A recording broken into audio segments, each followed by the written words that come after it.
Bismillahirrahmanirrahim. Assalamualaikum warahmatullahi wabarakatuh. Saya Ardi Herman Marzi dan berikut paparan utama 13 Rabiul Akhir 18 November. Jenazah Kapten Muhammad Effendi selamat dikebumikan.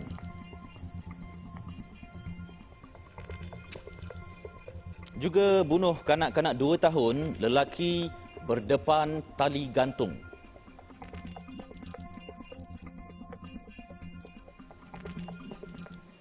Perkembangan insiden pesawat Hawk 108 yang terhempas selasa lepas, 2 juruterbang pesawat pejuang milik Tentera Udara Diraja Malaysia TUDM itu sempat keluar daripada pesawat menggunakan kerusi anjal sebelum terbakar di landasan Pangkalan Udara Butterworth. Ketua Polis Pulau Pinang, Datuk Muhammad Syuhaili Muhammad Zain berkata hasil siasatan pihak polis mendapati kedua-dua juruterbang berkenaan telah berlepas daripada Pangkalan Udara Butterworth bagi sesi latihan penerbangan malam atau night flying yang berlangsung selama sejam.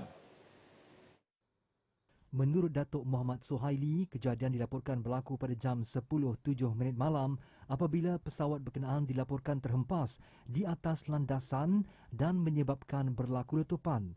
Bagaimanapun, menurutnya, kedua-dua juruterbang itu sempat keluar dari pesawat menggunakan kerusi anjal, namun seorang daripadanya meninggal dunia di tempat kejadian.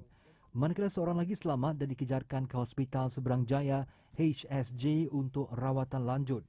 Hasil laporan bedah siasat yang dijalankan Pakar Perubatan Forensik Hospital Pulau Pinang HPP menunjukkan punca kematian Kapten Muhammad Effendi Bustami adalah disebabkan pelbagai kecederaan akibat terhempas. Berikutan itu, polis mengklasifikasikan kematian sebagai mati mengejut. Bagaimanapun, siasatan terperinci berhubung insiden berkenaan masih dijalankan. Jelasnya, setakat ini, pihak polis masih belum mengambil keterangan juruterbang yang terselamat. Berikutan, beliau masih menerima rawatan di HSJ. Dalam pada itu, jenazah juruterbang Kapten Muhammad Effendi Bustami, 31 tahun, selamat dikebumikan di Tanah Perkuburan Islam Muazzam Shah, Rompin, 8.30 malam semalam. Jenazah terdahulu tiba di rumah keluarganya di Taman Redan Perdana Muazzam Shah sebelum dibawa ke Masjid Besar Muazzam Shah untuk solat jenazah. Upacara pengebumian disempurnakan dengan penuh istiadat ketenteraan dengan keranda membawa jenazah dilitupi jalur gemilang dan diusung oleh anggota tentera berpakaian istiadat. Turut hadir memberi penghormatan terakhir Timbalan Panglima Tentera Udara Lieutenant General Datuk Muhammad Asgar Khan Goriman bersama pegawai-pegawai kanan TUDM. Selesai pengebumian, Datuk Asgar menyerahkan jalur gemilang kepada isteri Allahyarham Muhammad Effendi, Nurul Izzati Syari dan disusuli tabik hormat sebagai tanda penghormatan terakhir. Allahyarham Muhammad Effendi yang bertugas di Labuan ketika kejadian sedang menjalani latihan penerbangan di Pangkalan Udara Butterworth sebelum terhempas. Insiden itu menyebabkan Muhammad Effendi maut manakala rakannya Meja Muhammad Faris Omar, 33 tahun, cedera dan kini menerima rawatan di Hospital Seberang Jaya HSJ dan dilaporkan stabil. Seorang pekerja pasaraya dihadapkan ke Mahkamah Magistrate Rompin atas dakwaan membunuh seorang kanak-kanak lelaki di bawah jagaannya yang berusia 2 tahun. Tertuduh Muhammad Nur A.B. Manap, 31 tahun, hanya mengangguk faham dan tiada pengakuan direkodkan selepas kertas pertuduhan dibacakan. Berdasarkan kertas pertuduhan, tertuduh didakwa melakukan pembunuhan ke atas Adam di sebuah rumah di kampung Janglau, Rompin pada pukul 2 pagi 11 November lalu. Ketua Polis Daerah Rompin dalam kenyataan media memaklumkan tertuduh didakwa bertindak memijak mangsa pada bahagian perut sebanyak 2 kali hingga mengakibatkan mangsa meninggal dunia. Tertuduh yang berasal dari kampung Kasing, Endau, Rompin dikatakan melakukan perbuatan itu kerana tidak berpuas hati dan tidak rela kerana terpaksa menjaga mangsa. Mangsa kemudiannya dibawa oleh tertuduh ke Hospital Rompin dalam keadaan tidak sedarkan diri sebelum disahkan meninggal dunia oleh pihak hospital pada jam 4 pagi hari sama. Kes dijalankan mengikut Seksyen 302 Kanun Keseksaan yang memperuntukkan hukuman gantung sampai mati jika sabit kesalahan. Tiada jaminan diberikan dan mahkamah menetapkan 20 Disember ini untuk sebutan semula kes dan serahan dokumen. Ini pula kes kanak-kanak lelaki berusia 5 tahun yang maut terjatuh dari tingkat 16 sebuah kondominium di Gombak semalam. Ibu saudara kepada kanak-kanak berkenaan diremand 7 hari oleh Mahkamah Magistrate Selayang hari ini. Ketua Polis Daerah Gombak, Assistant Commissioner Zainal Muhammad berkata wanita berumur 36 tahun itu ditahan untuk membantu siasatan. Terdahulu, suspek tiba di mahkamah sebelum jam 9 pagi dengan memakai baju lokap polis berwarna ungu dalam keadaan bergari serta dikawal pegawai polis. Suspek ditahan reman bagi membantu siasatan kes mengikut Seksyen 31 Fasal 1-5B Akta Kanak-Kanak 2001 iaitu dengan cuai menyebabkan kematian kepada kanak-kanak. Perintah tahanan reman 7 hari itu bermula hari ini sehingga 24 November. Polis sebelum ini mengesahkan suspek mempunyai 5 rekod jenayah lampau berkaitan dadah. Semalam, seorang kanak-kanak lelaki berusia 5 tahun maut dipercayai terjatuh dari tingkat 16 sebuah kondominium di Batu Caves, Gombak. Susulan itu, polis menahan ibu saudara kanak-kanak malang itu bagi membantu siasatan. Hanya kira-kira 6,000 permohonan bantuan khas pengurusan kematian COVID-19 diterima kerajaan daripada waris bangsa yang meninggal dunia akibat COVID-19. Sedangkan jumlah kematian direkodkan hampir 30,000 mangsa. Ketua Pengarah Agensi Pengurusan Bencana Negara NADMA, Datuk Dr. Aminuddin Hasim berkata masih ramai yang tidak memohon bantuan berkenaan walaupun proses permohonan bantuan telah pun dipermudahkan. Ramai yang tak nak mohon, tapi yang akan kerap bertanya pada kita masuk Facebook, sosial media tu sebab bila mereka minta tak dapat atas ground tadilah, dokumen tak lengkap. Dulu perlu ada validasi daripada Kementerian Kesihatan, CPRC. Tapi dengan beberapa pembaharuan, contohnya kita dah pergi kepada yang berhormat menteri kita, tugas khas, dia pun cakap, okey, kita pakai apa dokumen Kementerian Kesihatan, surat hospital ke, penggali surat kubur ke dan sebagainya itu. Jelasnya ada juga waris yang enggan memohon kerana berpendapat mereka tidak perlu menanggung kos sama ada ketika berada di hospital atau proses pengebumian. Selain bantuan kematian membabitkan nilai RM5,000, NADMA turut menyediakan bantuan harian RM100 kepada mangsa positif COVID-19 yang terjejas daripada segi pendapatan. Beliau berkata demikian selepas menghadiri taklimat berhubung persiapan banjir di Kelantan di Bilik Gerakan Negeri di Kota Baru hari ini. Menurut Datuk Dr. Aminuddin, permohonan yang dibuat waris mangsa akan ditentukan oleh Kementerian Kesihatan Malaysia KKM sama ada layak atau sebaliknya untuk bantuan berkenaan. Waris mangsa yang sudah memohon juga diminta bersabar kerana ia mengambil sedikit masa memandangkan ia perlu melalui proses validasi sebelum bantuan dikeluarkan. Permohonan untuk bantuan kematian ini akan ditutup sebaik sahaja negara memasuki fasa endemik dan keputusan untuk diteruskan atau tidak selepas itu akan ditentukan oleh Jemaah Menteri. Tanah Perkuburan Islam Forest Heights, Seremban yang sebelum ini itulah kononnya mengeluarkan darah ditutup oleh Ahli Majlis Bandaraya Seremban MBS. Menteri Besar Datuk Seri Aminuddin Harun berkata ia berikutan tapak sedia ada itu sudah penuh. Selain kawasan baru bersebelahannya dijangka siap untuk digunakan bulan hadapan. Menurut Datuk Seri Aminuddin, MBS bersama Jabatan Mineral dan Geosains Negeri Sembilan turut mengesahkan air merah yang dilaporkan keluar dari kubur berkenaan adalah berpunca daripada air bawah tanah serta galian berunsur besi yang terdapat di kawasan berkenaan. Jelasnya interaksi antara batu, air dan tanah menghasilkan karat berwarna merah. Air merah tu bukannya darah lah. Cuma salah sangka dan saya harap bahawa dia tidak diwayarkan dengan cara yang salah lah. Kita dah tengok air tersebut bukan air daripada keluar. Daripada lubang kubur, tetapi air yang memang mata air yang keluar melalui kawasan batu merah, dia keluar jadi merah lah. Jadi kita telah minta juga jabatan untuk melihat, Jabatan Agama Islam telah menyemak perkara tersebut. Sehubungan itu, kata beliau, kerja pembinaan longkang bagi mengalir keluar air bawah tanah di kawasan itu juga sedang dilakukan. Menurutnya, buat sementara waktu, jenazah di kawasan Senawang akan dikebumikan di Tanah Perkuburan Islam Bandar Ainsdale, Seremban atau Tanah Perkuburan Islam Paroi ataupun di kampung halaman mereka. Tanah Perkuburan Islam Forest Heights adalah antara lokasi utama pengebumian jenazah orang Islam bagi daerah Seremban yang diuruskan MBS secara moden, sistematik dan profesional. Datuk Seri Aminuddin berkata demikian selepas merasmikan Majlis Pecah Tanah Masjid Taman Forest Heights, Nawang, Seremban, Negeri Sembilan pagi tadi. Berehat seketika selepas ini, teka-teki kos haji bakal terjawab. Masih bersama Berita Al-Hijrah, kos menunaikan ibadah haji untuk musim 1443 Hijrah akan dimuktamadkan selepas dibentangkan dalam mesyuarat Kabinet. Menteri di Jabatan Perdana Menteri Hal Ehwal Agama, Senator Idris Ahmad berkata pihak tabung haji yang baru kembali dari Arab Saudi akan memberi taklimat kepadanya mengenai perkara itu dalam masa terdekat. Saya akan diberikan taklimat oleh pihak tabung haji dan benda itu akan diapprove oleh Kabinet nanti. Itu tertunggu putusan nanti.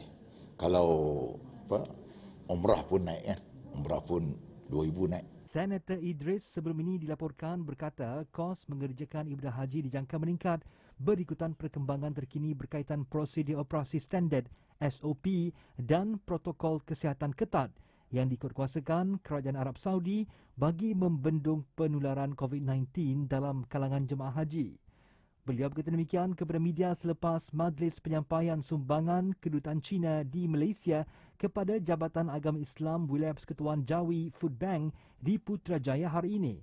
Pada majlis ini, sumbangan RM100,000 disampaikan Duta Besar Republik Rakyat China di Malaysia, Tuan Yang Terutama TYT Ouyang Yujing, kepada Pengarah Jawi Datuk Muhammad Ajib Ismail. Sumbangan ini adalah kali ketiga disumbangkan Republik itu sejak tahun 2020 dengan jumlah keseluruhan RM400,000. Sumbangan bertujuan menjayakan misi bantuan musaadah COVID-19 melalui program Jawi Food Bank yang memberikan manfaat kepada penerima daripada pelbagai golongan masyarakat di wilayah persekutuan seperti petugas barisan hadapan, peniaga kecil, mualaf, ibu tunggal, warga emas, orang kurang upaya serta gelandangan. Yujing dalam ucapannya memuji inisiatif Jawi bekerjasama dengan pihak lain menyalurkan bantuan kepada masyarakat yang terkesan akibat pandemik COVID-19. Sehingga kini Jawi Food Bank dengan kerjasama rakan strategik telah mengagihkan sumbangan bantuan barangan keperluan asas seperti beras, minyak masak, gula dan tepung bernilai RM4.8 juta kepada golongan yang memerlukan di wilayah persekutuan. Dalam pada itu, ketika ditemui di TV Al-Hijrah malam semalam, Senator Idris berkata beliau optimis dapat memenuhi petunjuk prestasi utama KPI dalam tempoh 100 hari seperti mana yang ditetapkan Perdana Menteri. Ini kerana hampir keseluruhan program yang dirancang beliau berjalan dengan jayanya. Saya telah merancang untuk 208 program untuk KPI agensi saya untuk 100 hari ini. Dan telah pun berjaya kita laksanakan 90 program dah selesai. 118 program lagi on program untuk nak capai. Maka sebab tu saya yakin dan percayalah perkara itu akan dapat tercapai kerana setiap minggu memang saya akan follow. Dan ada pegawai desk officer yang akan cek perjalanan program yang kita rancang tadi. Jelasnya, dengan pencapaian yang ditunjukkan oleh kesemua 14 agensi yang dinaunginya setakat ini, beliau percaya agensi-agensinya itu mampu ke hadapan seiring dengan kementerian lain. Dalam pada itu, dengan hanya berbaki kurang 3 minggu menjelang 100 hari, beliau berharap kesemua agensi di bawah kelolaannya sentiasa bekerjasama dan berusaha dengan lebih keras dalam mencapai matlamat 100 hari yang telah ditetapkan. Senator Idris ditemui selepas ditemu ramah secara langsung dalam program 60 Minit Bersama di Pusat Penyiaran Digital TV Al-Hijrah malam semalam. Perbadanan Kemajuan Pertanian Selangor PKPS menetapkan sasaran jualan sekurang-kurangnya RM23 juta selepas setahun produk pertanian jenama Ihsan berada di pasaran. Selain menembusi industri runcit tempatan, produk Ihsan yang dilancarkan hari ini bertujuan membantu pengusaha perusahaan kecil dan sederhana PKS termasuk yang terjejas COVID-19 memasarkan produk mereka. Ketua Pegawai Eksekutif Kumpulan PKPS, Dr. Muhammad Khairil Muhammad Razi berkata produk-produk jenama Ehsan akan dipasarkan ke beberapa pasaraya terkemuka dan premis jualan di negeri Selangor serta jualan secara dalam talian yang akan bermula Januari tahun hadapan. Kita ada platform e-dagang kita sendiri iaitu mypasarborong.com ataupun kita boleh gunakan Lazada. Kita guna Lazada dan Shopee. Kita bekerjasama dengan Lazada dan Shopee juga. Barang-barang Ehsan, jenama Ehsan ini akan dipasarkan dalam masa 1 bulan di dalam pasar-pasar yang terkemuka. Itu nanti saudara bila dah kita akan war-warkan pada waktu itu boleh terdapat di rak-rak yang terdapat di dalam pasar-pasar yang terkemuka. Persiapan semua kita dah ada. Cuma bulan 1 we will officially launch into the market. Beliau berkata demikian kepada media selepas majlis pelancaran produk pertanian jenama Ehsan di Pavilion Pameran PKPS sempena Selangor International Exhibition 2021 di Pusat Konvensyen Kuala Lumpur hari ini. Majlis disempurnakan Raja Muda Selangor Tengku Amir Shah Sultan Sharafuddin Idris Shah dan Menteri Besar Selangor Datuk Seri Amiruddin Syari. Menurut Dr. Muhammad Khairil, untuk permulaan 12 produk tempatan akan dipasarkan, ia termasuk ayam segar, beras, minyak masak, gula tepung serta hasil ladang iaitu buah-buahan dan sayur-sayuran yang diperoleh daripada Selangor Fruit Valley sebagai sumber pengeluaran utama. Menerusi projek jenama Ehsan, PKPS akan cuba mengurangkan peranan orang tengah bagi memberi keuntungan lebih kepada pengusaha produk pertanian itu. Menurutnya, sebahagian hasil yang diperoleh daripada penjualan produk itu juga akan diperuntukkan kepada rakyat Selangor yang terjejas akibat COVID-19 menerusi program tanggungjawab sosial korporat CSR dalam bentuk agihan bakul makanan serta Agro Ehsan. Buat masa ini, seramai 45 perusahaan kecil dan sederhana PKS menyertai projek jenama Ehsan. Pengarah urusan Murtada Dakwah Center Madat, Muhammad Yaakob Yusra Muhammad Yusof atau lebih dikenali sebagai Ustaz Saham, menerima pengiktirafan Top Leadership CEO pada Majlis Anugerah 100 Top Young CEO 2021. Menurutnya, pengiktirafan itu merupakan satu tanggungjawab untuk mencapai misi dan visi dalam membawa kelestarian bidang dakwah serta kebajikan untuk membantu masyarakat di negara ini. Sebut tentang top yang CEO, sebenarnya bukan anugerah sangat pun, adalah taklif ataupun tanggungjawab yang amanah Allah bagi untuk buat lebih baiklah pada saya. Bukannya untuk dibanggakan, kita nak bawa satu sistem kelestarian dalam bidang dakwah, dalam bidang kebajikan yang bukan hanya semata-mata kita minta duit kepada orang, tapi kita buat satu penjanaan yang bagi nilai kebaikan, peluang pekerjaan dan daripada keuntungan bagi bantuan kepada orang ramai. Jelasnya lagi, beliau meletakkan harapan yang tinggi agar Murtada Dakwah Center atau Madat dapat melahirkan dan mewujudkan institusi Islam yang berdaya saing di negara ini pada masa hadapan. Itu misi dan visi yang kita nak clear cutkan agar wujudnya Al-Azhar kedua di Malaysia, wujudnya tahfiz-tahfiz ataupun institusi Islam yang berdaya saing, yang ada mampan daripada ekonomi sendiri, insya-Allah. Sekarang adalah fasa untuk kita buat. Kalau terlalu mengkritik tidak membantu ummah, selalu kena buat sekarang. Stop thinking about rumah, thinking about ummah right now. Beliau berkata demikian selepas menerima pengiktirafan itu di bawah kategori Education, Dakwah and Services Industry pada majlis yang berlangsung pada Rabu malam di Ibu Negara. Majlis anjuran ikon Malaysia itu turut dihadiri Menteri Pembangunan Usahawan dan Koperasi Tan Sri Noh Omar. Madat atau dahulunya dikenali sebagai Pusat Dakwah Darul Murtada ditubuhkan pada awal Januari 2018 di Sungai Petani Kedah. Pusat Komuniti Islam yang kini mempunyai 31 orang pelajar itu dilengkapi masjid berasaskan ilmu falak dan menggunakan solar, rumah warga emas, pusat tahfiz integrasi, kapsul hotel, stadium e-sports, hub sukan sunnah iaitu memanah, berenang dan berkuda serta penyediaan khidmat pengurusan jenazah. Invest Selangor Berhad atau Invest Selangor menerusi sidang kemuncak perniagaan antarabangsa SIBS 2021 dilihat dapat menawarkan peluang pertumbuhan ekonomi untuk membantu pemain industri pasca pandemik COVID-19. Menurut Ketua Pegawai Eksekutifnya Datuk Hassan Azhari Idris, SIBS kali ini menekankan 5 kluster teras utama dalam perindustrian negeri Selangor, termasuk 2 rangkaian industri baru yang mempunyai potensi besar dalam memacu pertumbuhan ekonomi pada masa kini. Tahun ini dua komponen baru yang kita masukkan dalam Selangor International Business Summit adalah Selangor International Expo Medik dan yang keduanya adalah Selangor Industrial Park. Selangor Industrial Park untuk mempromosikan kawasan-kawasan perindustrian di negeri Selangor, manakala Selangor Medik ada banyak komponen dalam itu. Salah satunya adalah ada persidangan Selangor International Healthcare Conference. Ya. Tambahnya, penambahan 2 rangkaian industri baru itu dilaksanakan dalam menyokong 5 teras utama industri yang terlibat, termasuk rangkaian aeroangkasa sehingga industri farmaceutical. Jelasnya, selain membantu perkembangan ekonomi pemain industri di Selangor, SIBS juga memberi peluang kepada kesemua pemain industri tempatan dan antarabangsa yang terlibat untuk bersidang bersama-sama dalam meneroka pasaran ASEAN. Sementara itu, meskipun penyertaan kali ini agak memberangsangkan, namun beliau tidak meletakkan jangkaan pulangan kewangan yang tinggi berbanding tahun lepas, ia susulan keadaan pemain industri yang kebanyakannya masih belum pulih daripada kesan pandemik COVID-19. Kita menjangkakan angkanya tidaklah setinggi seperti tahun 2019 yang mana mencecah 400 juta.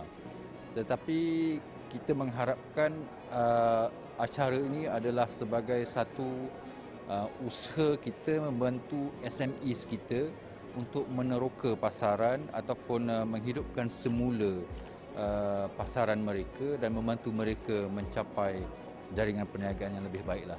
Beliau berkata demikian kepada media selepas Majlis Pelancaran Sidang Kemuncak Perniagaan Antarabangsa SIBS 2021 yang disempurnakan Duli Yang Teramat Mulia Raja Muda Selangor Tengku Amir Shah Ibni Sultan Sharafuddin Idris Shah Al-Haj di Pusat Konvensyen Kuala Lumpur KLCC. SIBS 2021 buat julung kalinya dijalankan secara hybrid tahun ini, menampilkan 500 reruai secara fizikal di KLCC dan lebih 800 reruai yang boleh dilihat secara maya melalui portal.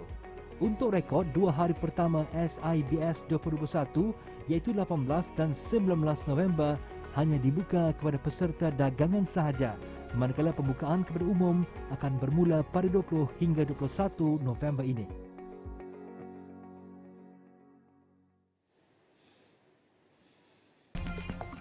Selepas ini, Sudan berdarah.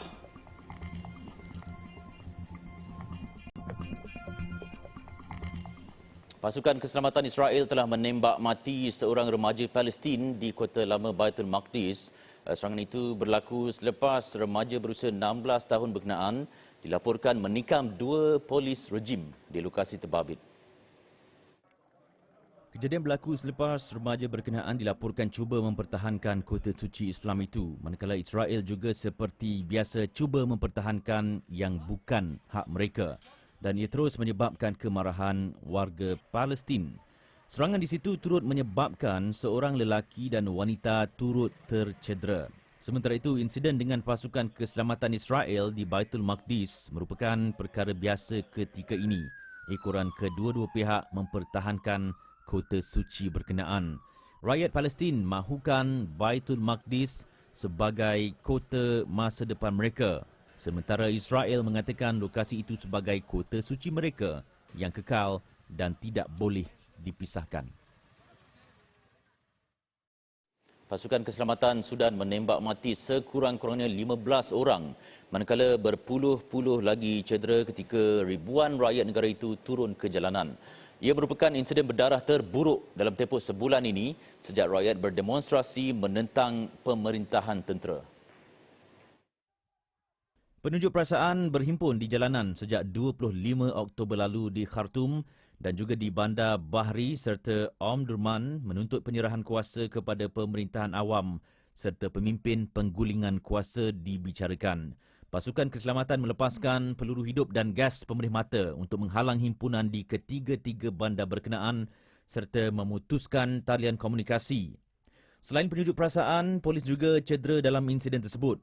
Sebagai tindak balas, peserta demonstrasi membina penghadang dan membakar tayar serta melaungkan slogan rakyat lebih kuat. Untuk berundur adalah mustahil.